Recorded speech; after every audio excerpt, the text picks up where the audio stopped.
This is Glenn Pendlay, and welcome to another edition of the Weightlifting Scoop podcast. Yeah, so today we're going to talk about science or culture is the title of today's episode. So what does that mean? So Glenn has an interesting take on why a lot of the training programs came about. And was it because of science? Is it because it was scientifically proven to be the best method? Or was it because of the culture of the countries or areas in which these training programs came from?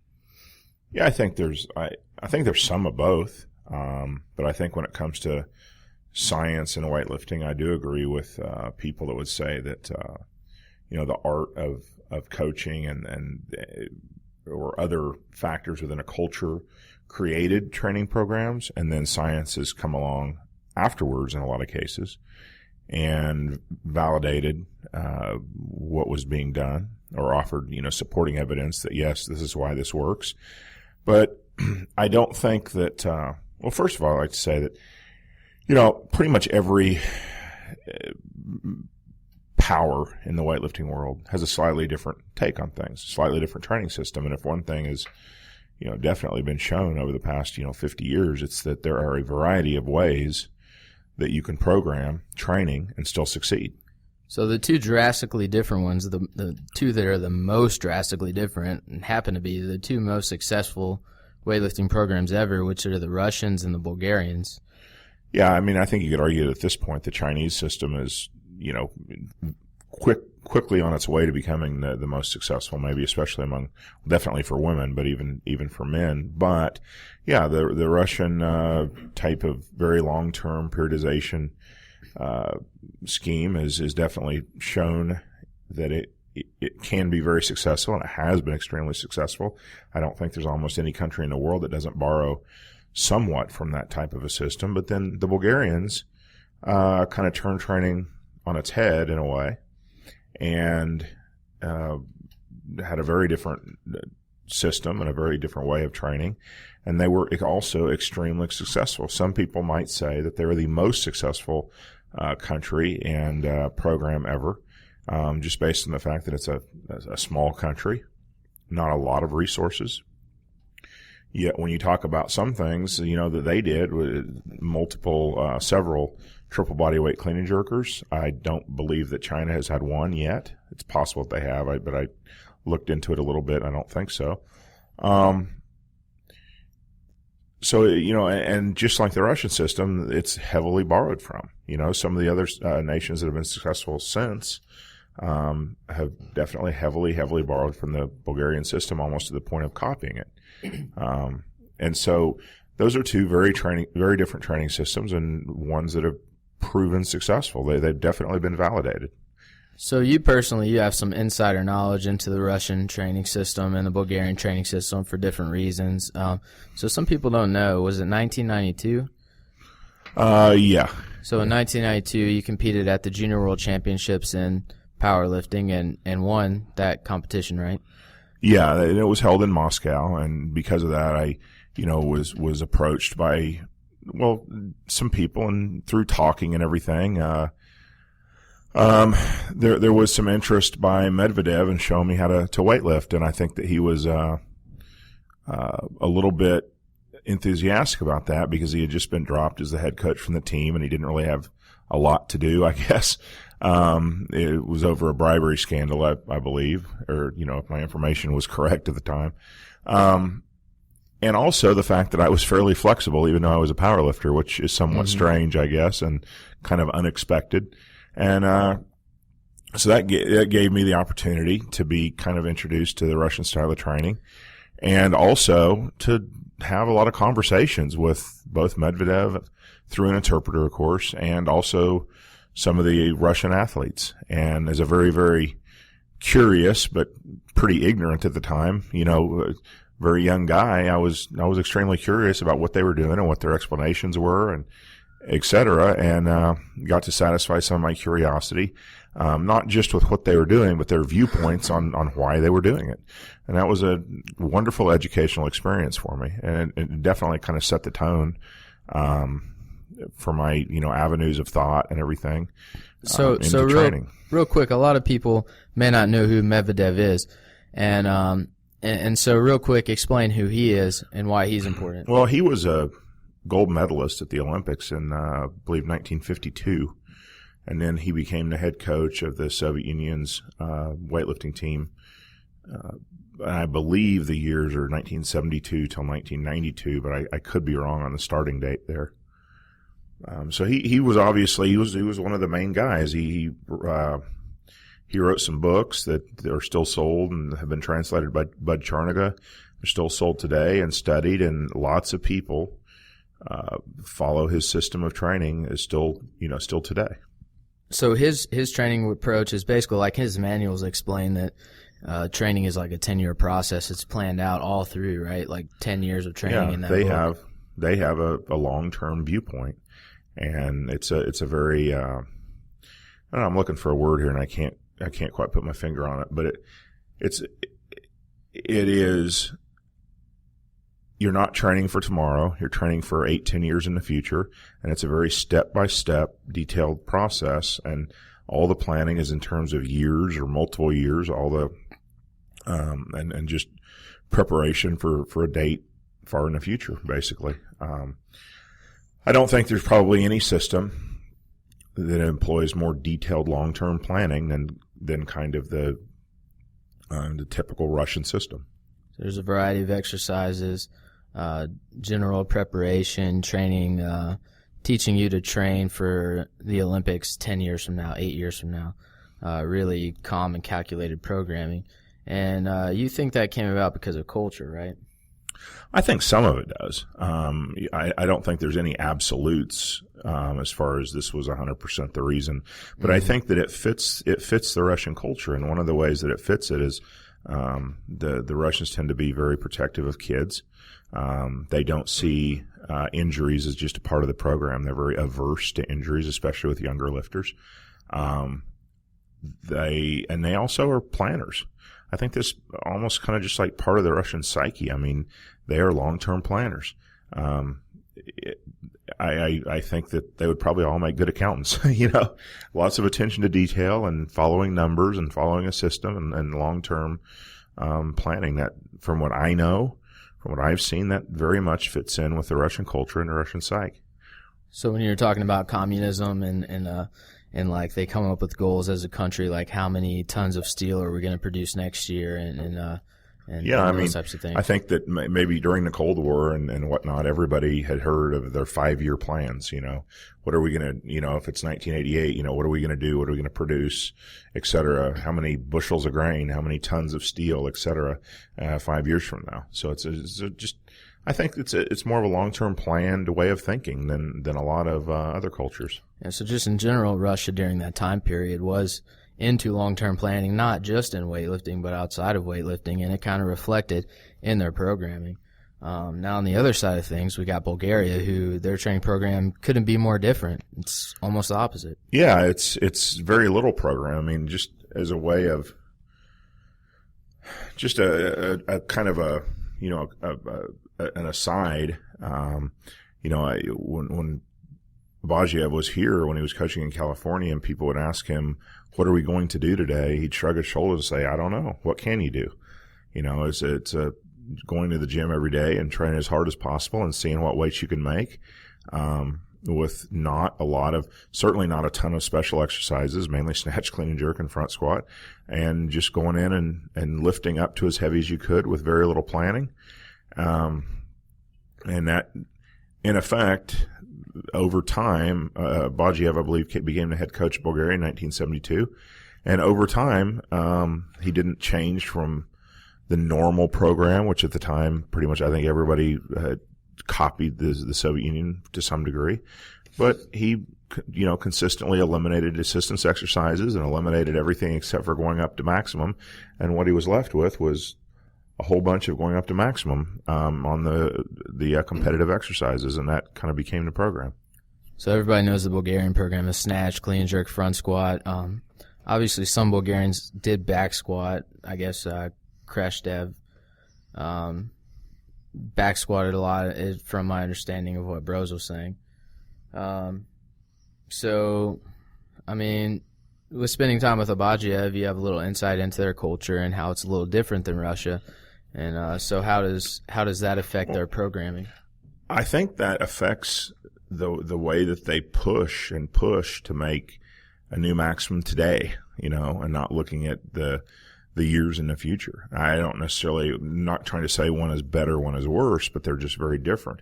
One thing that Abagiev has said in one form or another multiple times, I've heard the same thing from other people. One thing that he said to me at dinner one night, I think we might have actually been at the Arnold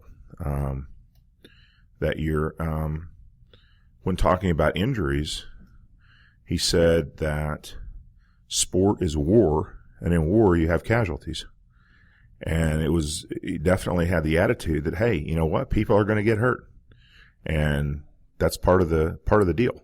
It's not a big deal. It's expected. It's part of sport. And I've said at seminars before, just in general, from what I know about the Russians, maybe Medvedev in particular, and from what I have seen with Abagiev, and this is kind of it's hyperbole a little bit, but I think it's a good example to illustrate the differences. If Medvedev was presented with a program, and if he adopted that program, would be guaranteed that if you took 30 kids and put them on this program, 10 of them would become world champions. But 1 or 2 of them would get hurt, end up in the hospital, and be like disfigured or crippled for life. Would have said, that's unacceptable. We can't do that to young weightlifters or kids, we can't have those kind of injuries.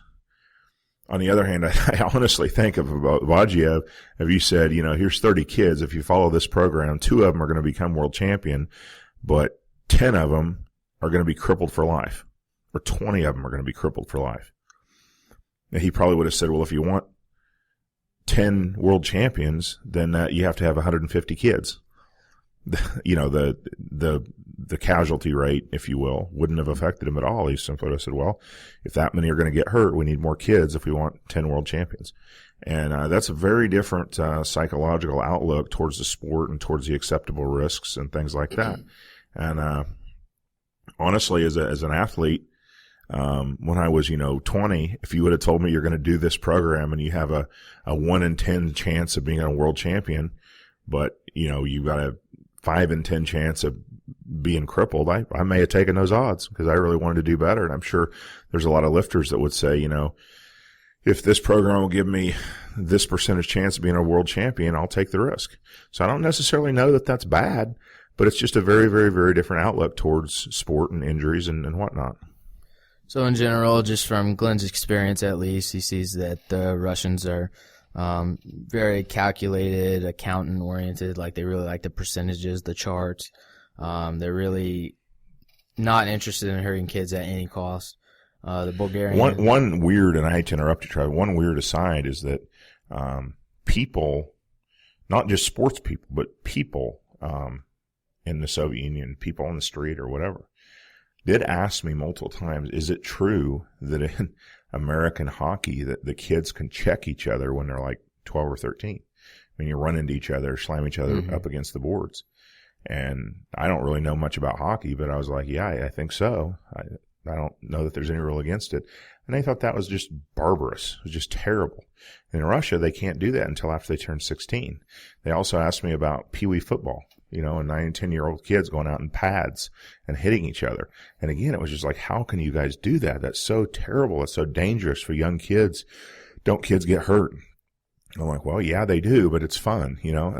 They just couldn't understand how a country like the USA would allow that sort of thing to happen. To them, it was just weird and barbaric. And so it's just a little different attitude about kids getting hurt. I came away with the feeling that they're like the most protective people on earth when it comes to injury and kids. So then on the other side, you have the Bulgarians who seem to be more, aggressive, not worried about injury, willing to do what it takes no matter what. So once they found a way, they're okay with it, even if it causes injury to some, because in sport is war, and war has casualties. Yeah, somebody brought up, as I was kind of explaining what I saw about the psychology of the Bulgarians that I coached, trained with, whatever, they said it's almost like they approach it like the special forces, which is, they have the weeks where you do the, just hell week or whatever, where, you have like a 50% dropout and they go without sleep almost for a whole week. And really it's designed to make people drop out. It's designed to get rid of like the weakest half so that only the mentally strongest, survive. They don't waste time with people that just don't have the mentality, to perform those duties that they would have to perform. And I thought about that when the person said it. Was actually the last seminar I did with James up in New Hampshire, which is a heck of a nice place. Yeah, it sure was. It was cool up there in the middle of the summer. Yeah, 79 degrees. Yeah. It wasn't humid and or not anything. humid. It was a nice break from South Carolina. Yeah, we came back here and stepped out of the airport and started sweating. But the person that brought that up was up in New Hampshire, and I had to say, yeah, it does kind of seem like that. If you're not strong enough to go all the way, if you're not going to be, physically strong enough and injury proof and whatnot to go all the way to the top, I think probably they would just as soon you drop out early or get hurt early so they don't have to waste more time. So even if the Bulgarian system was more scientifically correct, do you think it would work in Russia just because of their cultural values? I don't know. And here's one of the things. I think that, in the last 20 years, the culture has probably changed so much in Russia that a lot of what I'm saying isn't even true anymore. Yeah, that could be. I mean, but I don't think that would have been something that was acceptable, back in the Soviet Union days. Yeah, and saying something in Russia, that might be scientifically, a more appropriate program not only because of culture, but like, let's go with New Hampshire. If you were doing a study on the rainwater, my wife's a rainwater chemist, so she knows a lot about this. It spreads over to me a little bit. You're going to have different results based on being in a totally different climate. Like up in New Hampshire, it's going to be cool, not as humid, and then you test the rainwater down here, and it's going to be hot and humid. And that's just going to do different things to the water. So, James, you're saying the water is less humid in New Hampshire? Yeah, whatever. I'm not. So basically, what you're trying to say is that depending on people's mindset and physical qualities, those are all factors. A certain type of training might work better in one place in the world than it does in another. And I think that's something to be. That's what it is: quantitative and qualitative aspects to the study. I guess that would be the qualitative aspect to that study. You're getting entirely too complicated for me. Well, I'm just saying then. I don't even know those James, words. we're arguing that science isn't as important. You're using all these science terms. They have 4 syllables, some of those terms you used. I know. Science is a big deal. Stephanie's been talking in his ear. He don't even know what this means. Yeah, I don't really know what I just said. Something about rainwater and water being humid or something. Water's pretty humid. That's all I got to say.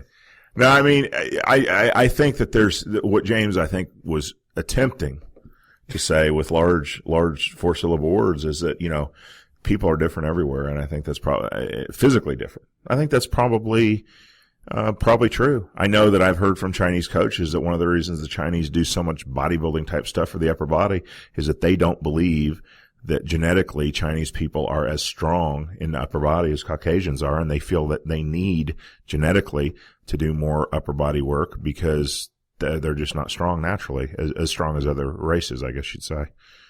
All right, to get back on topic, so we're looking at the Travis, you're a buzzkill. All right, we gotta stay off topic one more second. Is psychology a science? Not really, I don't think. No? Yeah, I guess you could make the argument both ways, but I'm not convinced. See, that's what I would say, that psychology is a science. Because it's, you just got the... To be a science, you have to be able to measure things and do math and stuff like that. No, see, that's the difference. Let's call it a soft science. Qualitative and let's call psychology a soft science. I could see it's that. It's not hard science like genetics. Like Bill Nye. Who's Bill Nye? What? Bill Nye the Science Guy. Well, I'll take your word for it. Yeah, all right. Let's let Travis get us back on topic. I'm gonna show you Bill Nye. I'm gonna tell you who he is in a little while. Okay. Bill Nye the Science Guy. All right, so our program, originally when you were in Wichita Falls, Texas, you created a program essentially kind of like the structure of what we're doing now, but it was kind of based on culture. So the 3 days a week, the Monday, Wednesday, Friday, kind of came about because culture in America accepts their children coming to training 3 days a week, and Monday, Wednesday, Friday, they seem to be more comfortable with than anything else. And that's entirely true. I mean, our program is based on heavy workout Monday, Wednesday, and Friday afternoon, and everything else is kind of added on. If you start with a kid that's only doing those 3 days, you kind of gradually add on the rest of the program till, they're doing 9 workouts a week, or in some cases I've had people do even more.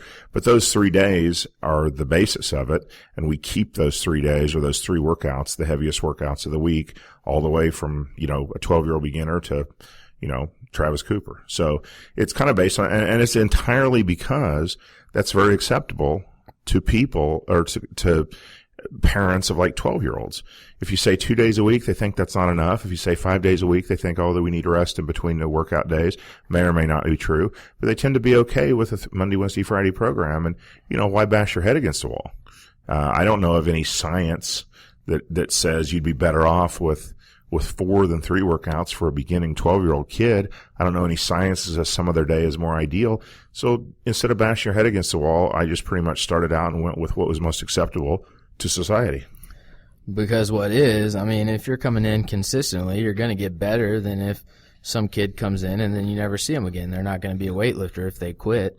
So Monday, Wednesday, Friday seems to work out because a lot of people who are not in the sport are kind of told, like, as far as fitness goes, before, I don't know, the whole CrossFit 3 day a and all week that. thing, whether they're saying to walk an hour a day or train with weights, that, whatever, it's always talked about in popular culture as a Monday, Wednesday, Friday type of thing. And so that just sticks in people's heads. And because people think that you can't train 2 days in a row at first. Yeah, definitely. I mean, it's kind of funny. Most parents come around to these things, but they have to get involved in the sport a little bit. Their kid has to train for a while and go to a meet, and they have to slowly be exposed to weightlifting culture and what actually is required in weightlifting to get, to a high level. And you just let that happen over time, but you start out with something they're comfortable with.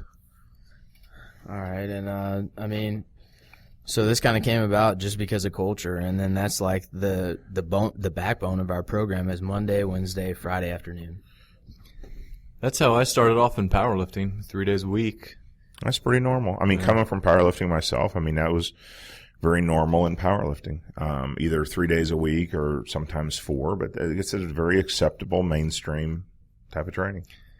So what about things like wrestling? And even in middle school wrestling, they'll train 5 times a week. It's not weightlifting. There is a cultural thing that has to do with training with weights. They're fine with kids playing football 5 or 6 days a week. They're fine with the tennis team practicing 6 days a week. But when you start lifting weights, people look at it as something wholesale different, and you have to have rest days in between. Don't ask me why this is. Who knows? But anyways, and you want to make it fun for the kids. Yeah, the worst thing you can do is train a kid, even if they're going to make 10% faster progress at 4 days a week. If it makes them quit the sport, you've gained nothing. And so I think, that's not really a problem. I think in some other systems, the Chinese, by the time they're 12, they're away at a training camp and get to go home, 1 week a year or something. You're not really trying to tailor the training to something that won't make them quit. But in America, kids have a lot of opportunities. They have a lot of other things they can do. Their lives are pretty full, and their opportunities to do other things are almost endless. And so a major consideration has to be, let's get these kids lifted enough that they make progress, but let's not do so much that they get tired of it, bored, whatever, and quit. And so, when they're teenagers, when they're middle school, early high school, whatever, 3 days a week, I think satisfies that, as well as anything and better than most. So a kid comes in and they think they can hit a PR that day, and they've been thinking about it all day. And then they come in and you tell them, hey, you have to do 3 triples at 75%. What's that going to do to that kid? Well, a lot of times it's not very fun for them. It's just not very fun. And, in order to conquer, I guess, the problem of having every workout open up with the possibility that they'll make a PR or the possibility that something's going to be exciting, but yet also get the work in, with the kind of more medium 80-ish, 90% weights that really need to form the basis of the total workload. And we had a system where we started out with singles somewhere around 80%. And if they did 3 or 4 of them and they all looked great, we let them go up a little bit of weight, and so on and so forth, so that if they lifted good that day, it was possible on any given day to break a PR. On the other hand, if they were off, they weren't doing well, then they still got in multiple reps with, 80 to 90%. So then on the other side, if a kid comes in and he's tired and he doesn't feel like he's going to hit a PR, he really just wants to lift light and get a few reps in, is feeling lazy that day, you don't want to force them to go heavy. So it's really hard to kind of like plan long term. With kids in America, at least, who aren't chosen to do weightlifting, it's kind of hard to plan their workouts 8 years in advance. It doesn't fit our culture. No, we have the kid, and I love this about our culture. I don't want to change to the old Soviet Union or change to, the old Bulgaria or China. I wouldn't like my kid going off to a weightlifting school or sports school and only seeing him once a year when he was like 9 years old. I don't want that. But what we have to realize about American culture that is different, especially for kids, they have so many opportunities. They have so many things that they're involved in. Their life is full.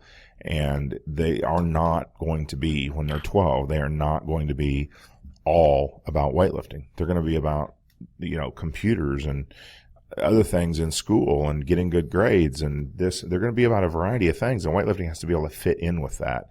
And it has to provide enough opportunities for success and excitement and fun that they want to do it. So if you pick up Medvedev's book and a kid stuck with it, you might have good success with it, right? But if a kid quits, they're done. So you have to make it fun for them. And a lot of this programming came from our cultural values to make it fun for kids to stick with it. And hey, it started working. And so then when you were training Caleb, you started adding days to the programming and adding workouts, and until we got to what we got today. But still, the backbone of it is those 3 days a week. And if we had kids training with us, we don't right now just because everyone's on stipend. But if we were in a situation like in Wichita Falls before, the kids would still come in Monday, Wednesday, Friday at the same time that we are lifting. Yeah, I think that's a really important when you're dealing with a team. And I think that's a huge part of one of the reasons we had a lot of success in Wichita is because we had the 12 and 13-year-old kids, or the 9 or 10-year-old kids that were just starting, were doing basically the same exercises at basically the same time as our top guys. And we had a number of good lifters. We never had, 20 great lifters at one time, but there was one time that we had 8 400-pound clean and jerkers on the team, 400-pound or more. That's a decent amount of, quality lifting. We had guys like Johnny Shankle and, Rob McAdams, who was a great lifter. In training, Rob did 160-200 at 94. Never did that in a competition, but he was a heck of a lifter. And so all these young kids are lifting side by side with really good guys.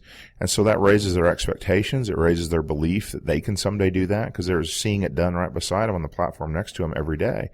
And it's a lot mentally easier, to say, hey, a 300-pound clean and jerk is not my goal. A 400-pound clean and jerk is my goal, or a 450-pound clean and jerk is my goal. Because they just saw Donnie Shankle do it. And so they're like, hey, I can do that too. I'm 12, it's going to be a few years, but that's possible, whereas kids that never lift with anyone that's really strong, they don't necessarily have that attitude towards the really big weights. And it also did something important, I think, for our better guys. You're a guy that's clean and jerking 180 kilos. Every time you do a heavy lift, you got 10 kids standing there looking at you in awe, that are huge fans that want to be you someday.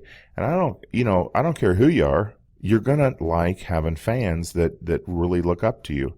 And I think it adds motivation. I think there's a little bit inside of every one of us that wants to show off, that wants to be appreciated, that wants to have people stand around saying, holy God, look at what you just did.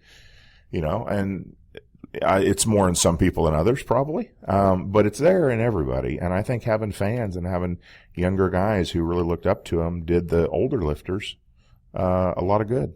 And so it was a win-win situation. Well, even for me, if I see a younger kid, 14, 15, 16 years old, they hit a PR, it motivates me. So you kind of get everyone in there, big atmosphere, a lot of lifters. Yeah, and it's also lifters like you, Travis, don't hit new PRs all that often because you've been training for 8 years and you're just not going to go in and hit a snatch PR every other workout.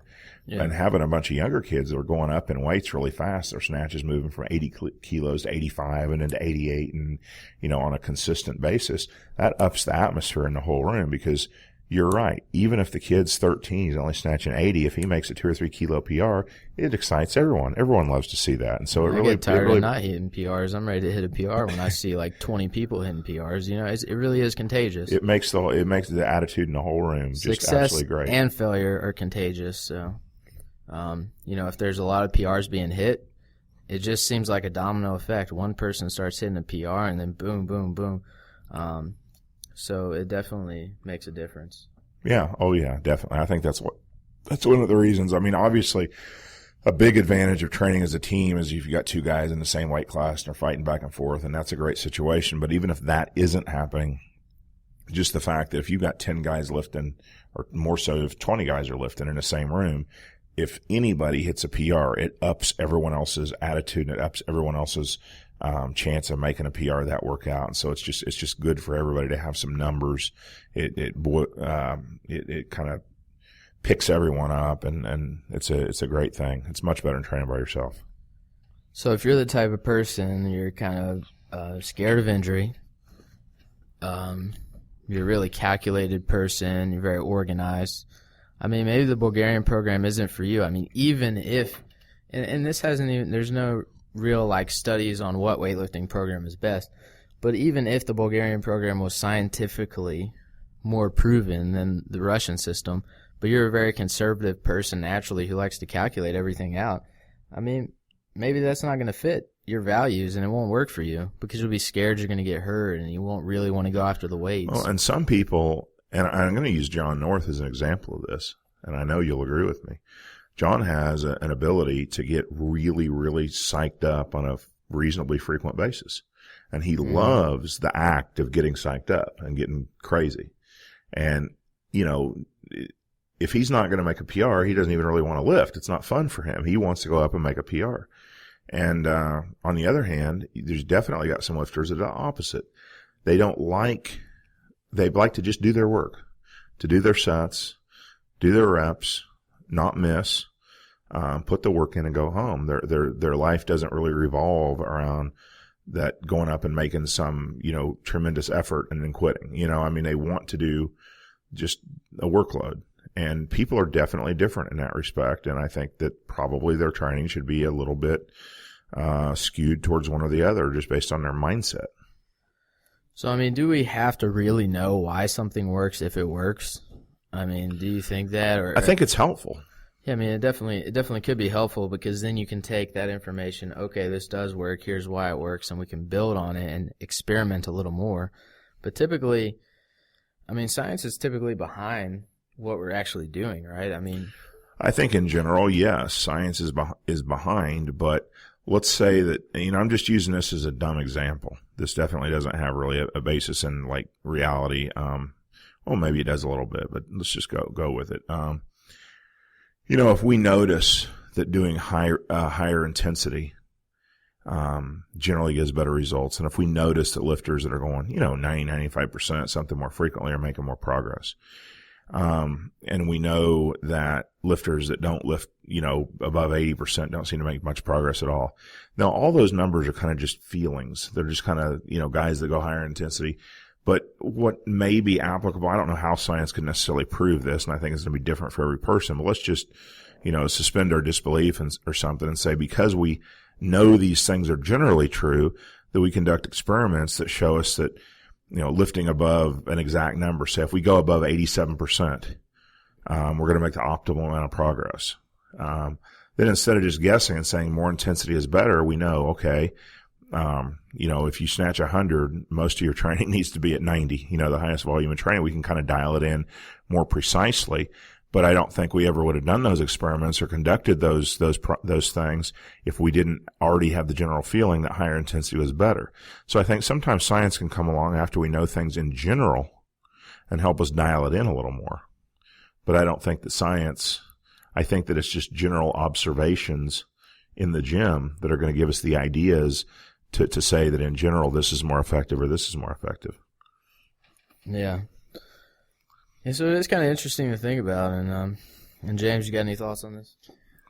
Yeah, well, I guess from the other side, comparing it to a different science, physics, there's practical and theoretical, and there's a big difference. Yeah. Well, what do they say? In theory and practice are the same. Well, this in is practice, they're not. Well, this is kind of how the Texas method even came about, because in theory, 3 sets of 5 3 times a week was more work. And then eventually people tried to bargain with you, and this has been on plenty of other podcasts, so I don't want you to go off on a 20-minute rant, but rant. I'll try not to. But yeah, I mean, basically, so people started bargaining with you. If I can make a PR on Friday, can I get out of my other 2 sets, a PR set of 5? And you said yeah. And then so they started cheating on Wednesday, so they were doing 3 by 5 on Monday, heavy, 3 by 5 to 5 by 5 on Monday, heavy. Cheating on Wednesday. Yeah, trying to not do as many sets if I wasn't watching or something like that, so they'd be rested up. You noticed, but by they thought that they weren't noticing. And then on Friday, they were hitting PR sets of 5, and it was working better than the people who were persistent with their 3 by 5 every day. So do we have to know why that works to realize it works and adapt and change to it? Yeah, I really don't know of any research like pure science or whatever ex-phys type research that would tell you why the heavier workload on Monday and then the higher intensity at the end of the week works better. I'm sure there's probably people that argue it wouldn't work as much because it wasn't as much workload, and probably people that are great believers in intensity said, well, of course it worked better because you had the higher intensity on Friday. But do we really know from a science aspect, which is most important on when you're doing sets of 5 on squat? No, we don't. But in practice, it proved to be more effective. And so that's what we started doing, and we do a lot of it still. Sometimes when I write programs for myself, I write it and it looks easy, and in theory, I'm like, this is exactly what I need to do. And I start doing it, and I'm like, man, the squats are in the wrong spot in the workout. Or like, it's just so hard to write on a sheet of paper and be like, okay, this is the perfect amount of stuff that I need to do to get better. And then really execute it. Like, you're going to have to adjust it. Anyways. I mean, so my advice is to find a program that fits like your values, and that might be different from person to person. So don't copy what we're doing just because we're doing it. Find something that you believe in.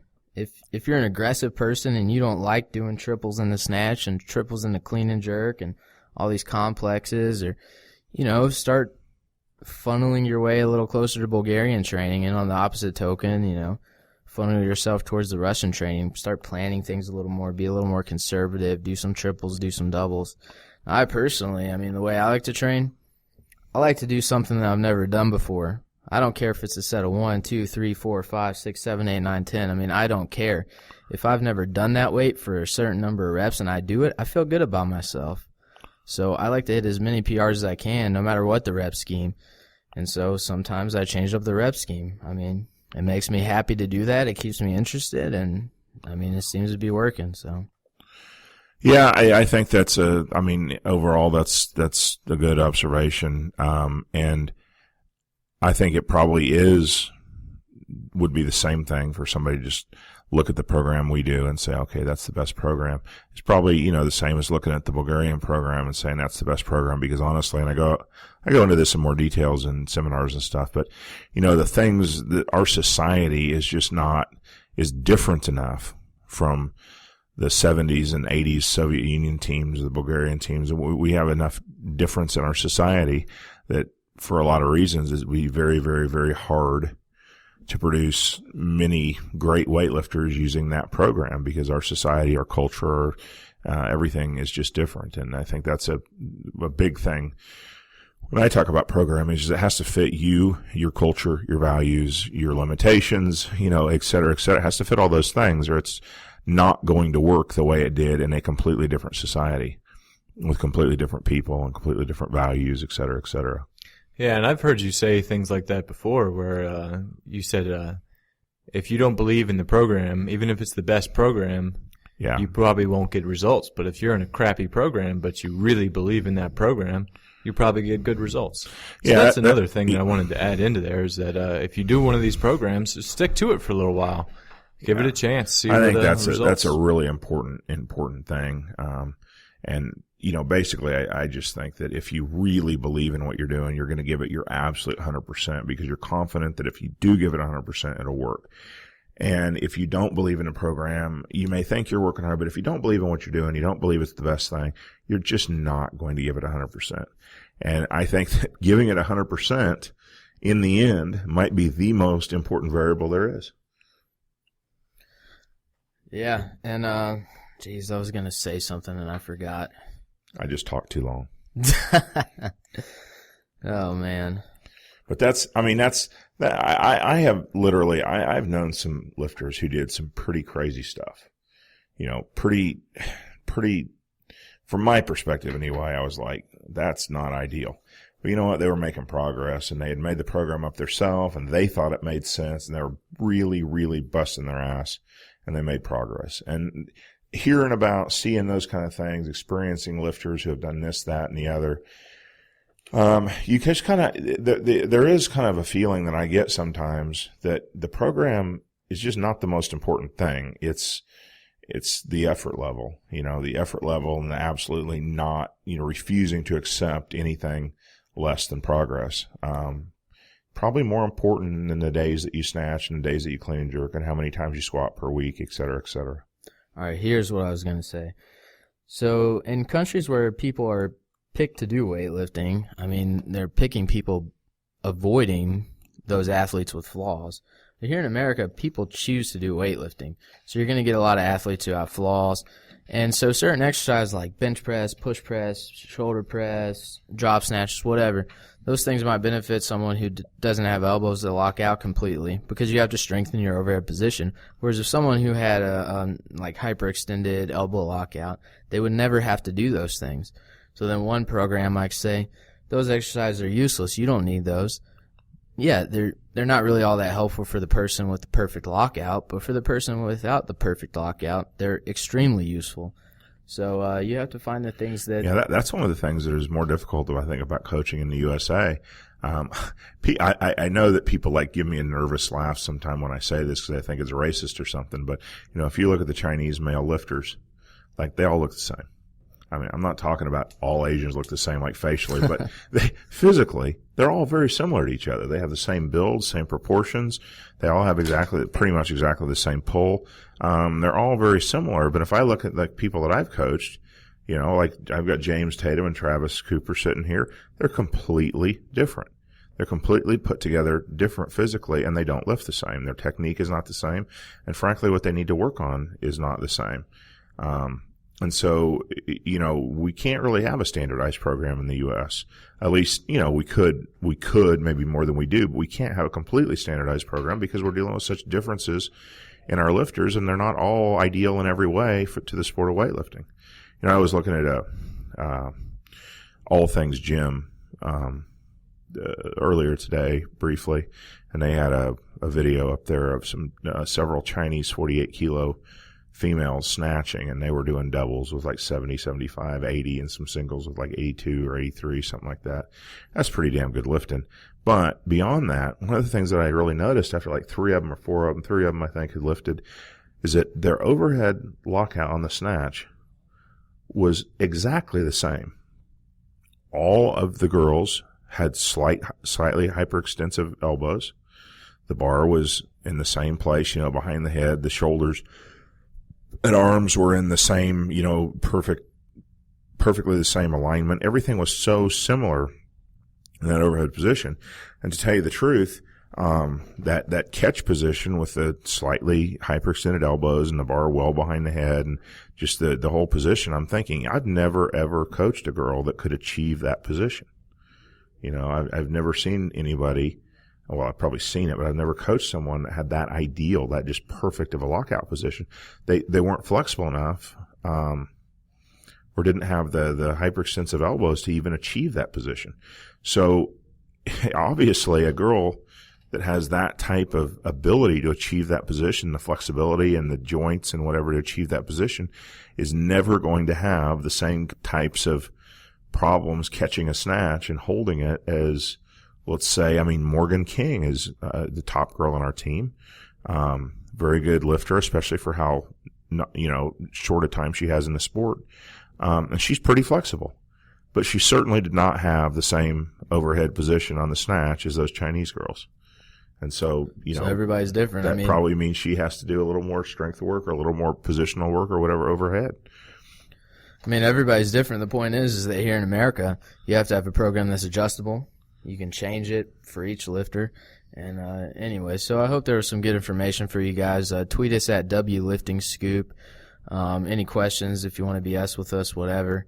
And email us at theweightliftingscoop@gmail.com. And anything from you guys? Go buy a Pendlay bar. They're awesome. I agree. Till next time.